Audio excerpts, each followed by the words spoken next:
Baik, Assalamualaikum warahmatullahi wabarakatuh. Eh, Perkenalkan, nama saya Ikhwanul Muslim dengan NPM 193 190 310 175 dari kelompok B, sesi B3. Di sini kami akan mereview terkait modul 2, yaitu modul mikroskop ya. Mungkin perkenalan latar saya. Ya, perkenalkan nama saya Vicky Bagus Putra Arifin, IPM 190 310 176 dari kelompok B, sesi B3.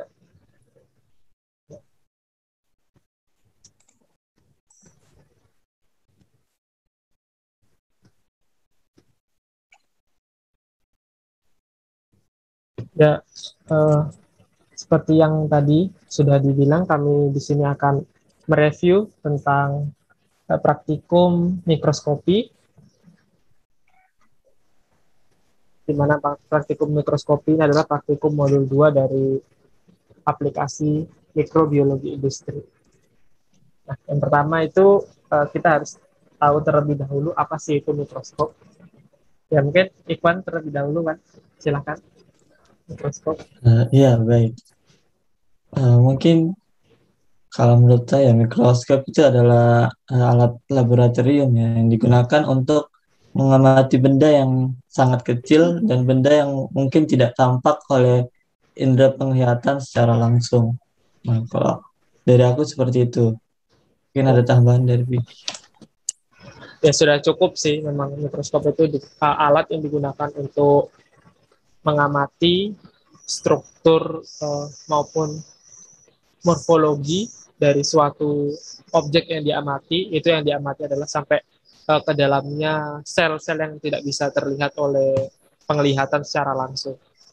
Kemudian selanjutnya tujuan dari percobaan ini. Nah, kalau dari aku sih tujuan dari percobaan ini ya tadi melihat struktur, bentuk atau morfologi dari bakteri ataupun sel-sel yang akan kita amati. Semisal pada praktikum ini tuh kita mengamati uh, bentuk dari bawang merah, kemudian ada yeast, ada apa lagi ya? Ada air got dan lain-lain. Ya mungkin dari Ivan gimana kan tujuannya percobaan ini? Ya mungkin menambahkan ya. Ya untuk tujuan dari percobaan ini ya eh, yaitu mungkin mengetahui ya macam-macam bagian-bagian atau dan fungsi dari mikroskop, dan itu juga eh, tujuannya ya kita bisa eh, tahu atau mengetahui cara penggunaan alat mikroskop yang baik dan benar, seperti itu sih. Ya, oke kita next saja lanjutkan. Nah untuk jenis mikroskop Wan, silahkan Wan. Nah, jenis mikroskop yaitu bisa dibagi dua ya, itu ada yang namanya mikroskop cahaya, eh, itu menggunakan cahaya, sedangkan yang kedua itu ada mikroskop elektron. Ya, ini prinsipnya itu menggunakan elektron yang dipantulkan ya untuk melakukan pembesaran objek, sehingga bisa ditampilkan pantulannya itu ke sebuah monitor. Hmm, Mungkin seperti itu sih dari saya. Mungkin ada tambahan, Fik? Ya, aku mau nambahin yang tentang macam-macamnya. Untuk macam dari mikroskop cahaya itu dibagi menjadi dua, yaitu mikroskop diseksi dan mikroskop monokuler binokuler. Kalau yang mikroskop diseksi itu digunakan untuk mengamati permukaan dari objek, itu hanya permukaannya. Kalau yang monokuler binokuler itu untuk mengamati bagian sampai ke dalam selnya. Nah, sebenarnya mikroskop cahaya ini ada banyak sih. Ada mikroskop medan gelap terang, ada fluorescent. Tetapi yang umum dipelajari itu yang tadi itu, yang monokuler binokuler. Untuk perbedaan monokuler binokuler itu terletak di lensa okulernya.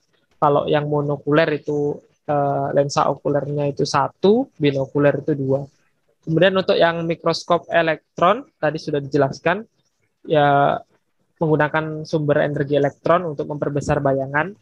Contohnya itu ada TEM, ada SEM. Ya, itu sih dari aku. Next, yaitu prinsip kerja dari mikroskop. Nah, untuk kalau semisal prinsip kerjanya mikroskop cahaya, kalau dari aku sih secara apanya ya, sederhananya itu kan cahaya diarahkan ke objek, kemudian objek itu akan membentuk bayangan, terus ditangkap ke lensa objektif. Dari lensa objektif itu terbentuk bayangan yang maya, terbalik ya, terbalik diperbesar, kemudian ditangkap oleh lensa okuler yang tegak, terus nyata, terus diperbesar. Ya mungkin itu sih. Kalau Ikhwan gimana?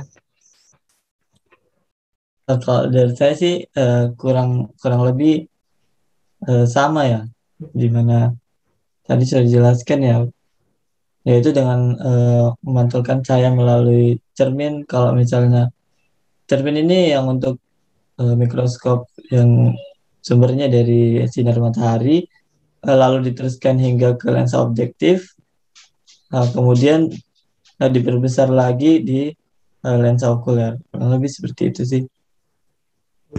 Sama ya. Oke, next. Nah, untuk cara preparasi sampel, kalau aku dulu aja ya. Jadi kalau preparasi sampel, kalau menurutku sih itu harus dilakukan secara apa ya, steril. Karena eh, jika tidak steril atau bisa mengandung bakteri atau mikroba atau kontaminan lain, itu bisa menyebabkan terganggunya eh, apa ya, pengamatan. Jadi untuk preparasi sampel sendiri, yang pertama kan preparat itu harus disterilkan terlebih dahulu yang sudah dilakukan di modul 1.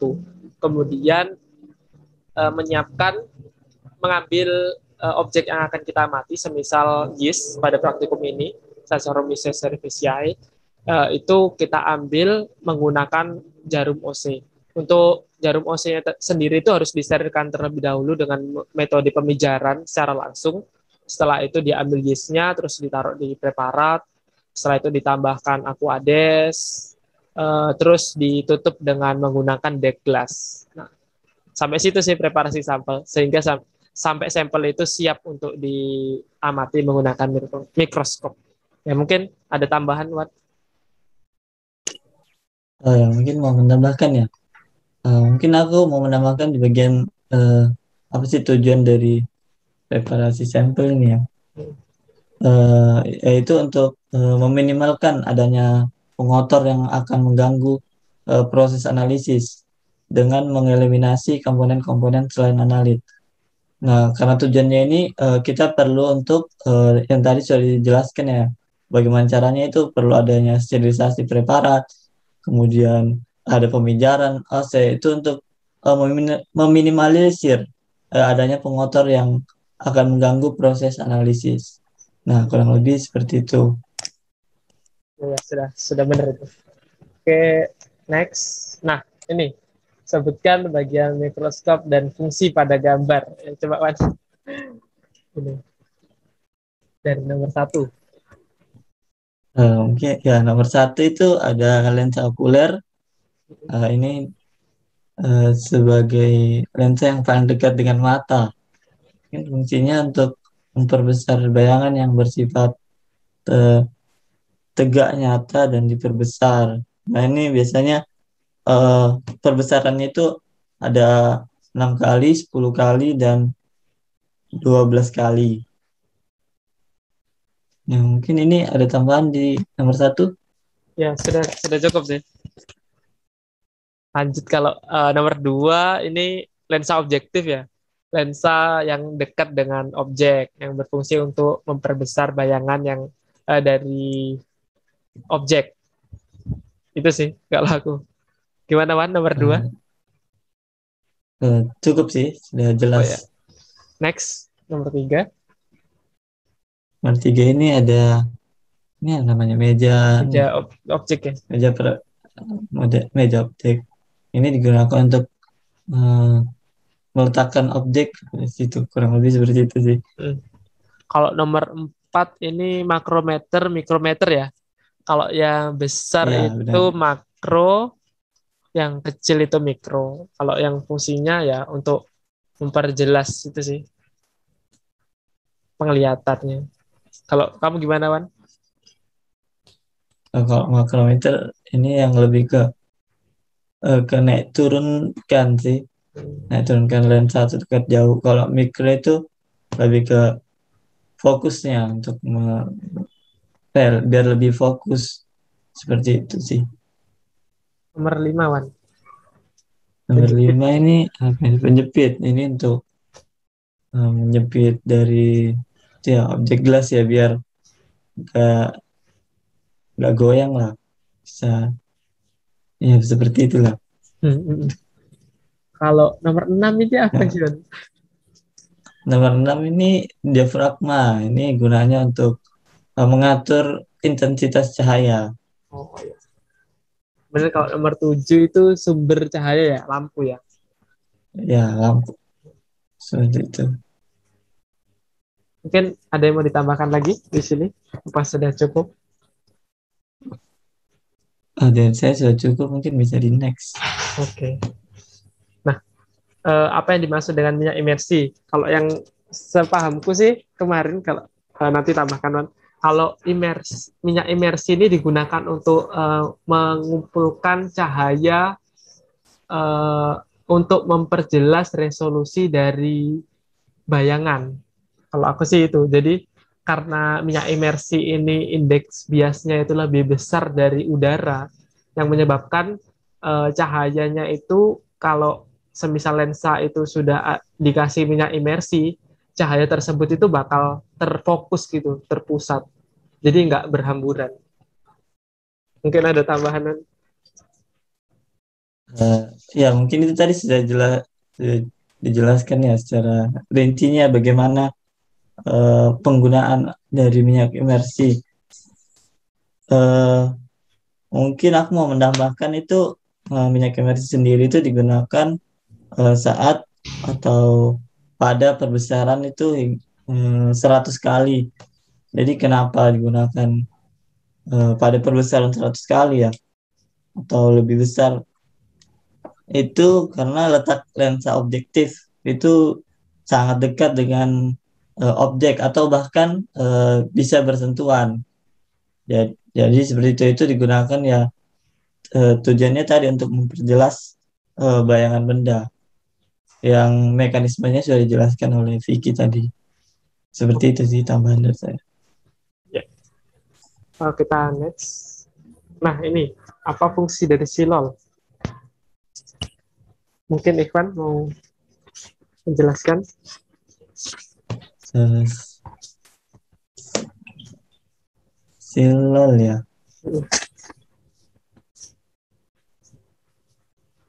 Mung- Mungkin Vicky dulu deh, Oh ya, boleh. kalau kalau setahuku sih silol itu ya tadi untuk kan kalau sehabis kita menggunakan minyak imersi untuk mengamati sebuah objek itu membersihkan minyaknya itu kalau sepahamku sih pakai silol itu yaitu untuk ya untuk membersihkan atau mengikat minyak imersi yang sudah kita pakai di lensa.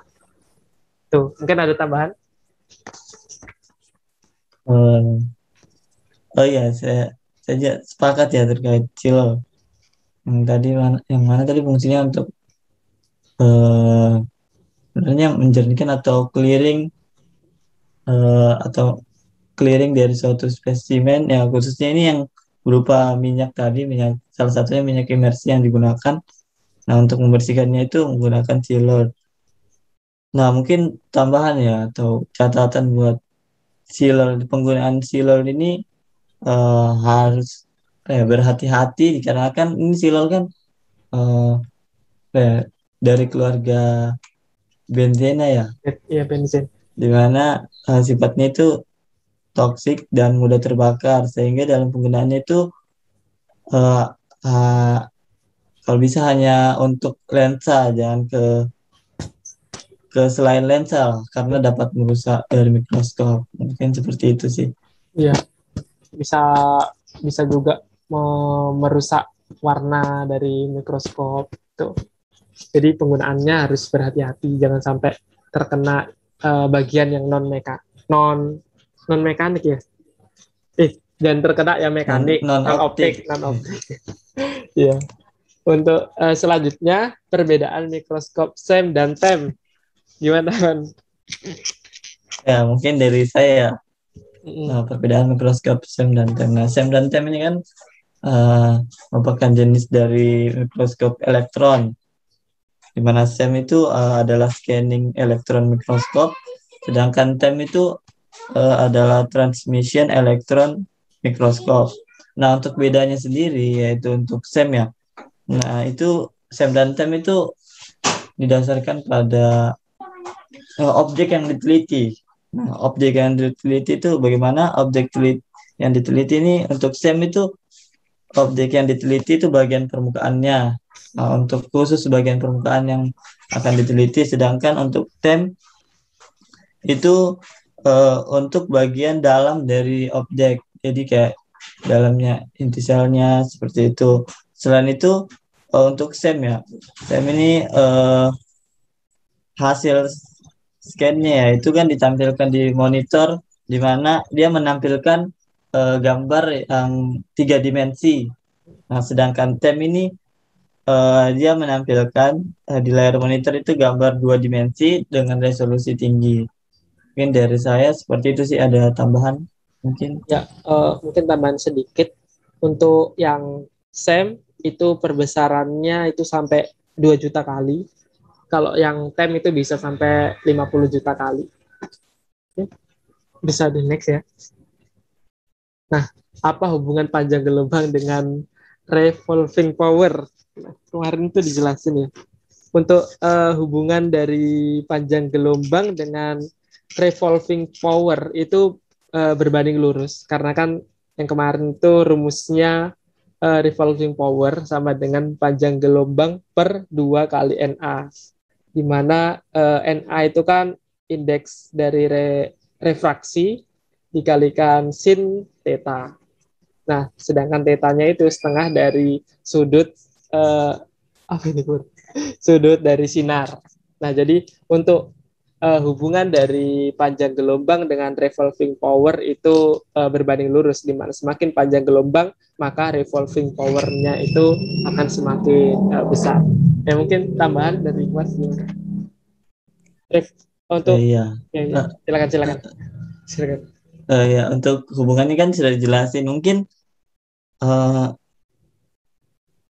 apa ya, revolving power itu apa sih sebenarnya ya? Kalau yang Hmm. saya tahu itu bahasa eh, sederhananya ya kekuatan lensa. Revolving power itu Ya, ya. adalah kekuatan lensa. Kemudian eh, apa ya, mungkin tak yang tadi sudah jelasin ya, hubungannya itu berbanding lurus ya, dimana semakin panjang gelombang maka kekuatan lensa itu juga semakin besar. Nah, ini juga ada hubungannya dengan resolusi, Ya. di mana revolving power ini ya itu berbanding terbalik dengan resolusi. Jika revolving powernya atau RP-nya itu rendah, kekuatannya rendah ya, maka itu resolusinya semakin tinggi atau semakin jelas lah gambarnya. Seperti itu sih tambahan dari saya. Iya. Oh, benar-benar sekali tadi untuk hubungan dari revolving power dengan resolusi tadi ya berbanding terbalik. Oke, next untuk aplikasi mikroskop di industri. Kalau yang aku tahu sih aplikasinya itu banyak digunakan pada pengecekan mutu di suatu industri, kemudian juga sering atau kebanyakan itu dipakai di bidang medis ya untuk melihat apa mendeteksi uh, permukaan dari bakteri atau virus atau yang lain-lain. Ya mungkin dari Ivan. Ya mungkin saya ingin menambahkan lagi ya Hmm. terkait aplikasi mikroskop di industri itu, mungkin dari bidang kesehatan dulu itu digunakan untuk mengetahui genom kromosom pada manusia dan bayi yang akan lahir. Selanjutnya bidang pertanian. Nah, itu digunakan untuk mengamati penyakit yang ada di tumbuhan tersebut. Nah, oke, selanjutnya itu ada di bidang industri, di mana digunakan untuk menganalisis hasil industri serta untuk pengendalian kualitas dari produknya. Hmm. Selanjutnya ada bidang forensik, yaitu untuk menyelidiki sidik jari. Nah, seperti itu sih kalau dari saya. Ya, sudah lengkap tadi, sudah sampai ke dari bidang kesehatan sampai ke bidang forensik. Ya, mungkin cukup sih. Nah, mungkin sekian dulu bincang-bincang kita mengenai modul 2 mikroskopi. Jika teman-teman atau penonton itu ada pertanyaan, bisa langsung DM di Instagram, di situ tertera di bawah. Ya, mungkin sekian dari kami kelompok grup B sesi B3. Wassalamualaikum warahmatullahi wabarakatuh. Waalaikumsalam warahmatullahi wabarakatuh.